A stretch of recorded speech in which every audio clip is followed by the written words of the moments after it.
ഓം ശ്രീ ഗുരുഭ്യോ നമ. 2006 അമ്മ അഹമ്മദാബാദിൽ.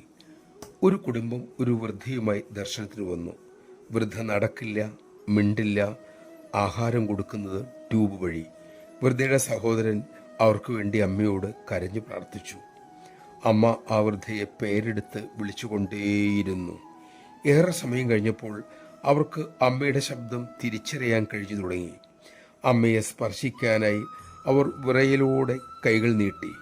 അവർ ബോധാവസ്ഥയിലേക്ക് ഉണരുന്നത് കണ്ട് ബന്ധീനങ്ങളുടെ മാത്രമല്ല ചുറ്റിനും നിന്നവരുടെയും മിഴികൾ നിറഞ്ഞൊഴുകി. വർഷം 1 കഴിഞ്ഞു. അമ്മയുടെ അടുത്ത ദർശന സമയം. ഇപ്രാവശ്യം വൃദ്ധ വന്നത് ചക്രക്കസേരയിൽ. അവർ കൈകൾ നീട്ടി ആ തിരുമുഖം സ്പർശിച്ചു. വിറയലോടെ 4 വരി പറഞ്ഞു, അമ്മേ, ഞാൻ അമ്മയെ സ്നേഹിക്കുന്നു. അവർ അത് ആവർത്തിച്ച് പറഞ്ഞുകൊണ്ടേയിരുന്നു. പിന്നീട് ബന്ധുക്കൾ പറഞ്ഞു, അന്ന് അമ്മയെ ദർശിച്ച ശേഷം അവരുടെ മനോനില മാറി. മരുന്നൊന്നും പിന്നെ കഴിച്ചിട്ടില്ല. ആരോഗ്യസ്ഥിതി ദിനംതോറും മെച്ചപ്പെട്ടുകൊണ്ടിരുന്നു.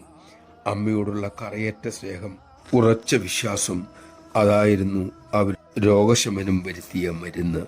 നമഃശിവായ. അമ്മയുടെ സ്നേഹം സ്വീകരിക്കത്തക്ക വിധം നമുക്ക് നമ്മുടെ മനം വൃത്തിയാക്കാം. അതാണ് നമുക്ക് ചെയ്യാനുള്ള ഒരേയൊരു കാര്യം. അതിനായി ഇപ്പോൾ കിട്ടുന്ന സമയം ഏറ്റവും നന്നായി ചെലവഴിക്കാൻ നമുക്ക് സാധിക്കട്ടെ. തിരുനാമജപം, സേവ, അതാണ് അമ്മ നമുക്ക് ഉപദേശിച്ചിട്ടുള്ള ആ ദിവ്യമായ, പവിത്രമായ, സുഗമമായ, സുലളിതമായ വഴി. അതിലൂടെ മുന്നോട്ട് പോകാൻ നമുക്ക് സാധിക്കട്ടെ.